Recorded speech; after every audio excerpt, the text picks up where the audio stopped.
I mean, our bugs can take quite simple proteins with a few strains of amino acids and then use that to grow and then change that into a much more diverse set of amino acids. People talk about nutrient recycling, but it's not recycling, it's upcycling. You're taking simple amino acids and turning them into a diverse set of complex amino acids.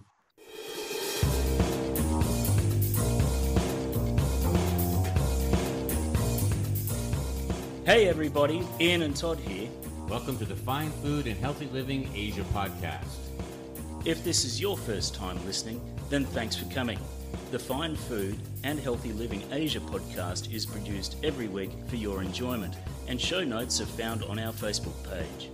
Come back often and feel free to add the podcast to your favorite RSS feed or iTunes. You can also follow us on Facebook and Instagram or on my blog, toddinasia.com. That's Todd with 2 D's in Asia.com. All links are in the show notes. Now, let's get started. So we're sitting down on digital platform of Zoom talking with Thomas Berry. Tom owns a company called Nutrition Technologies, and we met by pure chance, really. He and his wife, Mary, moved in right next door to us here in East Ladang, Malaysia, and just kind of got to talking as, you know, good neighbors try to do. Turns out we had a lot of common friends and knew some of the same people. And before you know it, Ian, my co-host here on Fine Food and Healthy Living Asia, who's joining us, and I went to Thomas's place and had a look around, and just we're so fascinated that we decided to ask Tom to be on, and he graciously accepted. Hi Tom, welcome to the show, mate. Hi Ian, hi Todd, thanks for having me on. Where did all this start? Where's your background? What profession did you have before you got into the business that you're in now? Well, actually, my background is very different to the whole kind of new insect protein business which I'm in now. I actually started off as an officer in the British Army. Spent a few years after university kind of in Afghanistan, which I guess kind of gave me a bit of a thirst for adventure. So after I left that, I went and worked for the United Nations in West Africa. And then there where I met my business partner, who also worked at the United Nations. That's an unusual place to meet your business partner. Funny enough, he actually went to high school with me, but about kind of 5 years my senior. We didn't actually realise after about 6 months of meeting each other and actually chatting until we actually came from the same part of the UK, and we actually went to school together. So yeah, we were too busy talking about fishing and stuff like that, and stuff we used to do together rather than actually kind of getting to know each other. But after we did, we became good friends. And also in the work context as well, we really started to explore some kind of key global issues. What we're doing now is breeding fly maggots en masse as an alternative source of protein to feed livestock. This kind of started back when we met in Sierra Leone. You know, the food security issues there were rife and all over West Africa at the time. And it wasn't obviously, never have thought about feeding maggots as a direct human food chain. What everyone needed there was a source of animal feed to feed, you know, their chickens, their pigs, the fish, etc. So there was a kind of reliable and sustainable source of feed for the animals they wanted to breed and bring into the human food chain. And that was really difficult there. I mean, they couldn't really import the expensive animal feeds from Europe or Asia, etc. So we really started looking into kind of what alternative sources of protein they could use. And protein being the key issue here. I mean, finding kind of local sources of kind of carbs and fats, etc., is quite abundant, and particularly over there where they had a small palm oil industry. But the protein was the real issue. And then when we scratched the surface, we realised actually this was a massive global issue. Fish meal, the kind of staple high grade protein that goes into animal feed, is becoming a real hot topic in terms of its kind of reached capacity all over the world, and we can't take any more fish out of the ocean to drive fish meal without having a real detrimental environmental effect.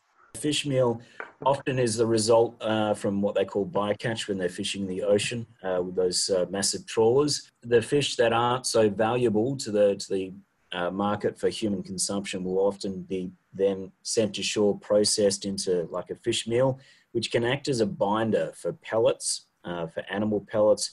And they use it a lot in a lot of aquaculture, tuna industry, prawn industry, all sorts of industries. But it's a non-sustainable product because you're drawing from the ocean, and each time you take away from the ocean, it's not returning the same sort of inputs, I suppose. So yeah, I don't know. You can probably fill us in a little bit more about that, Tom, as well. Yeah, sure. I mean, as you say, it's not sustainable. I mean, as a source of feed, it's excellent, and that's why it's been used all these years, right? The amino acid profile of fish meal and the digestibility and palatability is top notch in terms of raising other fish through aquaculture, chickens, pigs, pet food. All of these, you need a high source of protein. Have always gone for fish meal. You mentioned offhand that you served in Afghanistan, and that could probably be a show in and of itself, but yeah. Can you just tell maybe a little bit about how that informed and kind of led to or changed your life path? Well, sure. I mean, I think the key outcome of Afghanistan was, I came out of it, pretty shocked with the amount of kind of world issues and without being harsh, the capabilities of the institutions in place to really deal with these issues. And my personal opinion, having worked for some of these big institutions now, that some of the key development areas comes when they work in harmony with private sector development. These institutions can't work alone to solve all the issues. You need a thriving public sector, and you need a thriving private sector as well. And that kind of transformed as I went into Africa as well. We realized that to make a specific difference of an issue that we foresee, that we need to embrace it in the private sector. Mm-hmm. And in Africa, you were working for the United Nations? That's right. Yeah. Yeah. What was your title there? Well, I was actually working on within the kind of the peacekeeping mission, so to speak. So I was obviously the kind of military side. My business partner, Nick, was there working within the whole kind of development. And you met your wife there, Mary? I didn't meet her there. I met her in Sudan, in Khartoum in Sudan a few years earlier. And what was she doing? Well, she also works in the development sector for the Department for International Relations for the UK. Yeah. And where is your wife from? Well, she's from the UK, but she's got family heritage in Cambodia. So you were both from the UK, but you met in Africa. That's right. Yeah, like my business partner, I also met my wife in the middle of Africa, although she grew up 2 counties away from me in the UK. Okay, well, let's speed back up then to nutrition technologies. Tell us a little bit about the whole concept, maybe a short version, and we'll get into some questions about it. Sure. Well, I mean, the whole premise behind nutrition technologies, is the outcome of creating an alternative sustainable protein, an alternative to fish meal. And I mean, going back to the protein issue, I've talked about fish meal already. The other key, actually I say in terms of volume, is vegetable protein, predominantly protein from soy. But the two traditionally have complemented each other well. I mean, soy is produced in vast more quantities, but it has a small amino acid profile. So, it's kind of good for a crude protein content, but it can't provide all the amino acids an animal needs. Why are amino acids important? Well, amino acids are the individual strains of protein. For every kind of bodily function you need 1 or 2 of these different proteins, depending on what species you are. Different species have different amino acid requirements. If you like, so when people talk about protein content, you're actually talking about some very different things depending on what the amino acids are. So basically, if I just want to make sure I understand this correctly, protein is kind of you mentioned crude protein. It's kind of a bulky... Broad umbrella, right. Yeah. That's a group of amino acids. But specific amino acids and diverse amino acids can help the animal that's eating the protein get it to the right places in the animal. Is that a fair way to say it? That's right. I mean, just without getting too mathematical, you think of it as an equation, kind of supply and demand. Your body has a demand of a certain amount of amino acids, and the proteins need to provide it. Mm-hmm. If you only eat one type of food with a simple amino acid profile of 4 or 5 amino acids, you wouldn't be satisfied. But in terms of animal feed, fish meal and soy meal for years have complemented each other well. Soy provides a large amount of the key amino acids, and you can produce it in large volumes. But it didn't produce everything, so you mix it with fish meal, and you've got a nice kind of balance between fish meal and soy. But as I mentioned earlier, with fish meal not being sustainable in the future and can't meet the demands as the world population grows and the demand on food for the human food chain grows, we need to find a replacement for that fish meal should the whole industry collapse. Well, I mean, soy is predicted to grow, but soy can only grow to a certain extent as well. I mean, soy has also got a lot of detrimental, unsustainable elements to it in terms of its water and land use. It's already been recognized by multiple leaders around the world that, we can't keep cutting down the Amazons. Yeah, well, you need quite a bit of land for soy. You need a lot of land, you need a lot of water. It's also got quite a large labor demand as well. It can be increased, and I think it will increase over the next 10 years, but not to satisfy the demand.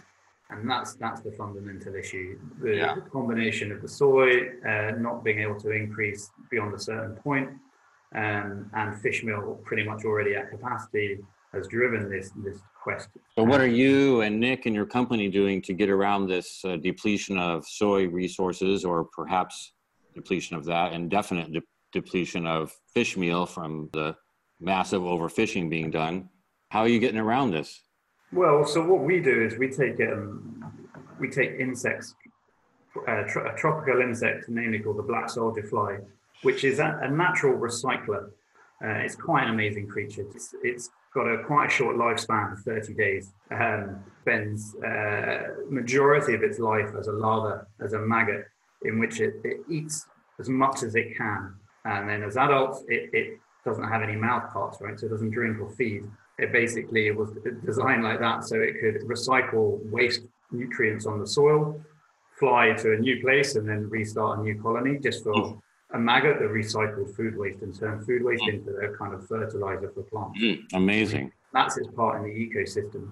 Wow. So it's kind of like nature's way of taking care of food waste. Absolutely. That's exactly what it is. It's a natural recycler creature. It wasn't designed to have much function as a fly, but as a larva, it's amazing. And it's what would take kind of normal piles of food waste 3 months to decompose and turn into a kind of compost. The fly can do that in 10 days and break it down into this kind of granular fertilizer. So it's got kind of 3 great uses. That the fly itself, is a great source of protein, it's a great source of oil, and it decomposes matter into usable kind of fertilizer. But going back to the protein element, obviously that's why we're doing this. We talked about the protein gap, and we talked about amino acids, and why this is such a promising alternative. Is firstly because it's natural. It's a natural part of the food chain. Kind of fish in the rivers, they eat insects, then fish go up the food chain, etc. But in the commercial sector, we've ignored this part of the food chain for many years, eating fish meal and soy direct to animals that wouldn't naturally eat them in the wild. While we throw food waste into landfill. Exactly. When that food waste could be put to use. So we take that food waste from fields, from factories, a large kind of scale vegetable waste, and we feed that directly to the young maggots, which then grow over 10 days, and then we harvest the maggots and then process them into proteins and oils. And these proteins are great. Like I talked about the amino acids of fish meal, but the diverse profile of amino acids out of these black soldier flies is great. it's very comparable with the fish meal complexity, and that's what people have been looking for. This kind of this type of protein that's got a lot of key amino acids in. It's highly digestible, and the amazing thing is because it's natural. Actually, the fish wants to eat it. It's got a smell. It's got an attractant quality that the kind of chickens and fish go to, which is really important. There's no point trying to feed something to an animal which they don't want to eat. Yeah. Well, I want to mention that in the book Drawdown, edited by Paul Hawken, which lists the 100 or really 80 of them are scientifically proven, and then there's 20 maybes. But the 100 top ways that we can reduce global warming, the number 3 way is by reducing food waste. So just want to acknowledge you for doing something that's actually really helping the planet and more than just animal fuel, which would be enough, I think. Sure. Yeah. But also just eliminating food waste. And that technology, if spread far and wide, could really make a huge difference in our global warming and climate change issues. Absolutely. And it's something which is in abundance all over the world. And going back to mine and Nick's Africa days, we have this vision, someday of actually being able to bring this technology back to kind of impoverished, less economically developed parts of the world, where at a local level they can use their food waste to directly feed whatever animals they have around and start bolstering food security in rural communities. Well, I know we both know, I've met Paul Olivier up in Dalat, Vietnam, where he lives, and you're very familiar with this technology. He's developed that exact system. He calls it the wheel of life, and it really starts with the black soldier fly and ends up feeding animals, building compost for plants. And I mean, it's just amazing what these little buggers do, these little larvae. I mean, they just, from what would consider really just garbage, they create a whole eco life system. It's quite amazing. It's interesting that it's part of Western culture is that we only usually look at traditional food sources like cows, but as we progress as a society and we're embracing new cultures, we're starting to learn that insects are just as important in our food chain and what we can do with it as well. Tell me, Tom, what's going away from this? What's been the biggest hurdle or the biggest struggle for your business as a new startup agribusiness? I mean, there have been 2 really main issues for us. The first one being is it's a relatively new sector. In terms of academically, people had identified the black soldier fly as having potential since the 1980s.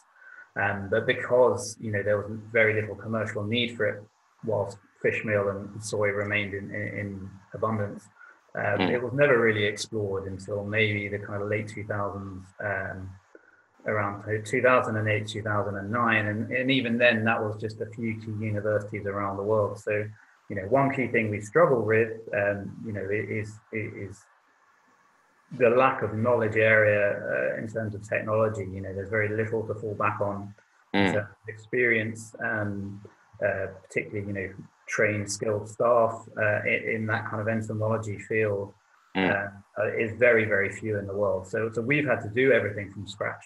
And in fact, unlike most startups who try and get profitable within a couple of years, we had to dedicate the first 3 years purely to research. We were in Vietnam working alongside an agricultural university there, and really had to start everything from scratch. The whole systems, the kind of technical calculations of what you need to do this on a big scale, the machinery that we need to use, they all had to be tweaked and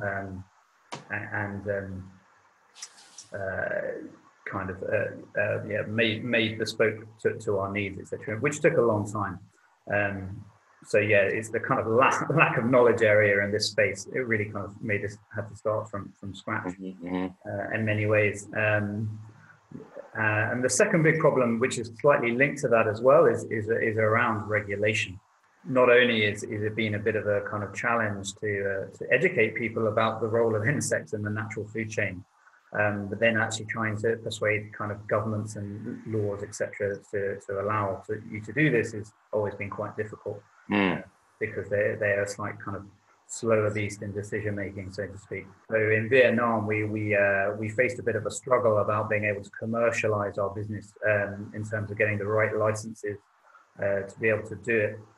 However, we were quite fortunate that we had a plan B, and which was trying to find another country in the region. And we stumbled across some great people in Malaysia at the governmental level who were kind of aware of the benefits of black soldier fly, and they already knew stuff about it, and they were very pro us kind of setting up here, and went to a lot of lengths to help us set up as well. And we've had an amazing time in Malaysia so far. I wonder if you could give us a little tour of your operation. Ian and I had an amazing tour there. It's quite eye-opening. I mean, I had an idea of what was involved in your operation, but to actually see it and the scope and breadth of it was pretty amazing. So can you give us that tour, maybe from the starting where you started with us, where the breeding is taking place? Sure. Yeah. So I mean, firstly, our kind of model, which differs from our competitors, so to speak, is we've designed a kind of system that can kind of fit in any building and on any land. So we've kind of located ourselves in a very kind of typical industrial park site, so to speak. One big warehouse, some outside space, and some offices. In the outside space at the back, we have a few what we call insectaries, which are some large net houses where the adult flies live and mate. Like I said, in the part of their life cycle, they're only adult for 6 days, which is 2 days to kind of emerge from their pupae, 2 days to mature and fertilize and mate, and then 2 days to see out the rest of their life. And in this our insectary, this is where we collect the eggs. So where the adults mate and they lay the eggs in our egg traps, of which we've kind of designed specifically for our insectaries. Every day we collect large amounts of these kind of tiny little white golden eggs from this insectary, which then get taken to an incubation chamber, where they're left for a couple of days under the right conditions for them to hatch. Specific temperature? That's right. So I mean, as tropical insects, they're pretty sensitive to the climate. They're actually native to the kind of Amazonian, and they're indigenous to the Amazon tropical climates, but now kind of spread all over the tropical belt around the world. But they love tropical temperatures, tropical humidity, and tropical light, which is really key to actually for breeding. To maximize efficiency, you've got to replicate these conditions as much as possible. Which again is another reason why we're in Malaysia. Nick and I seen it quite is advantageous to actually not have to replicate those conditions elsewhere. If we tried to set it up in the UK. Yeah, you don't need a lot of extra energy to keep the place warm. That's awesome. No, absolutely not. No, it kind of goes against our sustainability and environmental principles really to do that. So, and it's not just the insectary, all the rest of our system has been built to kind of harness the local climate rather than try and fight against it.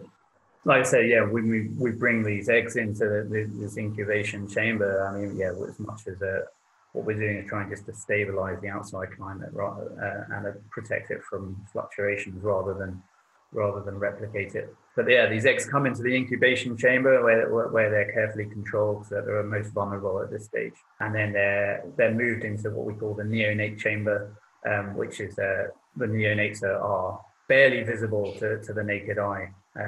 But they have an amazing growth rate, and they actually kind of grow 1,000 times their body size over the next kind of 5 to 6 days under the right conditions. And the neonates, again, are very vulnerable, so we take kind of extra care of them. They have their own special type of feed that we make ourselves, and, again, kept in the right climatic conditions.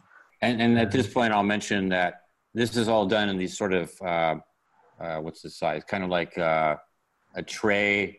They're all kind of being transported around on trays from section to section. Maybe that's right. It's all quite carefully calculated. So when we bring the eggs in, they get measured, so we know exactly kind of the right dosage at right stages. So when they're dosed into the neonate chambers, that they're in the exact kind of quantities that we need for later down the line, makes production a lot more efficient and easier. Well, the next step is,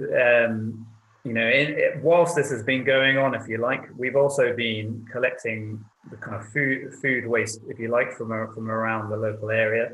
And when I say food waste, our company focuses, we've got two main parameters. One of them is it's all 100% vegetable waste. We don't process kind of meat or dairy. And the other one is we focus on upstream food waste. So, like I said, we upstream being kind of from field, farm, processing factory, rather than downstream being kind of post-table, post-consumer food waste. The reason we do that is right now as a kind of young company, we need to slightly control what feed inputs we do. So we need consistency and regularity. So could you possibly develop in the future to be able to incorporate post-restaurant or post-hotel or whatever source you can get from? Absolutely. I mean, and we will do at some point in the future. And I know a few of our competitors have based their model off that around the world now. And personally, our technology was designed to kind of calculate the inputs.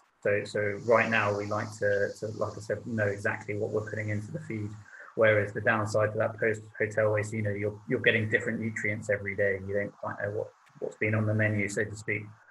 Until we will at some point, but until we've developed that, we want to focus a bit more on our kind of quality control. So we take the same outputs from the different fields and the factories in the local area. We mix them together and process our own kind of insect feed, if you like, the different stages from the kind of eggs being laid to us harvesting the larvae is about 10 days. And we give them kind of 3 or 4 different types of feed within that space.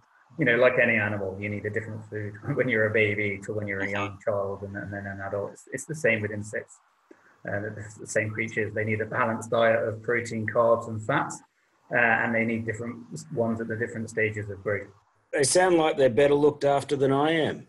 Going back to the bigger picture of all of a sudden, the key thing about these is, our bugs can take quite simple proteins with a few strains of amino acids and then use that to grow and then change that into a much more diverse set of amino acids. People talk about nutrient recycling, but it's not recycling, it's upcycling. You're taking simple amino acids and turning them into a diverse set of complex amino acids. Where do you get your fat from? Well, a lot of the fat, comes in the raw materials that we come good vegetable fats mainly, which also helps the fatty acid profile of our insects as well. I mean, there's a lot of being said at the moment around the world about the benefits of coconut oil. It's a high saturated, good oil that can kind of lower bad cholesterol and really improve the good cholesterol. And the reason behind that is coconut oil is really rich in lauric acid, which is great for altering those cholesterol. Exactly what the black soldier fly oil is rich in as well. It's kind of 41% lauric acid in terms of its fatty acid profile. So it's for kind of feeding back into animals. It's great for their cholesterol levels as well. But what's the plans from here? The factory we've got now is running at full capacity. We're currently raising funds for the next factory, which we aim to kind of be 20 times larger than this one. And here in Johor, I mean, there's ample raw materials here in Johor. We know the area, and there's a kind of overwhelming demand for this protein. So we're currently raising money to build a new factory here, and then very quickly establish a factory in 2 or 3 countries around the region as well. I mean, our aim, or we're not really going to be satisfied until we've started to address that protein deficit problem. And to address that global protein deficit problem, we need to be producing 100,000 tons a year. So we've got now the larvae eating the food and the various compositions of fat, protein, and carbs. And then at some point, we're turning that into animal food. How does that happen? So once the larvae reach their optimum size, again they're very small creatures. So like I said, in terms of them being sensitive to the climate, also their nutritional composition changes quite quickly, and that's something that took us after quite a lot of research to find out. There's an optimum time for harvest depending on whether you want them to have a high protein content or a high oil content. So currently we harvest our larvae at the exact point of where we want them in terms of a kind of protein and oil output. You know, we separate the larvae from the grass, the soil, which is essentially the kind of a mixture of uneaten food that they don't eat, which is pretty much the cellulose content, as well as the vermi poo, if you like, the byproduct that comes out of the insects, which I said at the beginning is a great kind of organic fertilizer. So we separate them out. When we take the larvae, we wash them, sterilize them, and then we dehydrate them. We bring the kind of larvae down to less than 10% moisture. And then we put them through a series of machines where we press out the oil, clean and stabilize and filter the oil, and then we extract the proteins from the remaining ash, and then turn it into the protein powder. So then we're left with the three kind of big products of the protein powder, the insect oil, and the organic fertilizer. And so you're left with this protein ash, and that's what. Well, no, so we take the protein from the ash. And then that's what you bundle into being food. We take the dried larvae, which is less than 10% moisture, and then they're run through a mechanical press to extract the oil. And then after the press, the press cake is ground down into a kind of powder form, which is then a kind of 50 to 60% protein powder.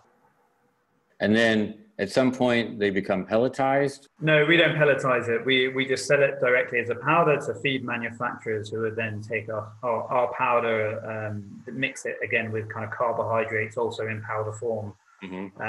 And then they pelletize it as the animal feed. Like I kind of mentioned at the beginning, every species needs a different amino acid content and different kind of nutritional feed at different ages, and they're the experts in that. We haven't got that nutritional expertise, so we just sell them the raw ingredient. From your raw ingredient, what kinds of animals could end up getting fed depending on the next step in the process? I mean, it's quite diverse. I mean, currently our products are both our protein and the oil feeds pretty much any non-ruminant animal. So we currently sell for all kinds of fish, aquaculture, both as fingerlings and adult fish, shrimps, lobsters, and crayfish. And they also sell in the chicken feed here. They're particularly for the young chicks and the broilers. We also sell into the swine industry as well. Piglets respond very well to the oil. It helps them eat the rest of their food. Their food uptake grows, and the lauric acid is really good for their gut health. Basically, any animal that eats insects in the wild also love it. So reptiles, amphibians, frogs, birds, of which here in Asia, there's quite a thriving pet community in terms of exotic birds and exotic reptiles. But also, which we're really just scratching the surface of. The protein is is good for dogs, mainly because it's also got a very high calcium. And fairly pure when it comes to no additives or fillers or any of that kind of nonsense. Absolutely, yeah. We don't put any preservatives or anything in it. The oil part is very low in free fatty acids, which means it doesn't oxidize, and you don't need to worry about it going rancid. And that also protects the protein as well. Yeah. Ian, do you have any more questions? Not particularly. I mean, it'll be nice to catch up with you again, Tom, maybe in 12 months' time or something, just to see where you're at and what's happening. Be great to maybe bring some students across to your facility at some time. Absolutely, sure.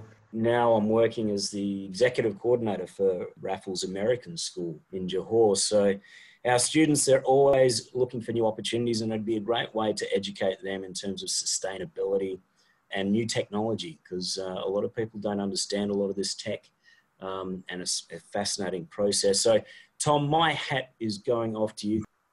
I better get going. You probably heard in the background a minute ago, my baby was crying, so I do apologise for that. Yeah, well, I think that's good for now. I just, echo Ian's sentiments. I think you're just onto something amazing, and I think this has a real chance of making a huge difference in some of our food problems in the world, which aren't getting any better on their own. So I really appreciate that you're putting in this effort and kind of blending science and nature in a really beautiful way. Yeah, thank you very much.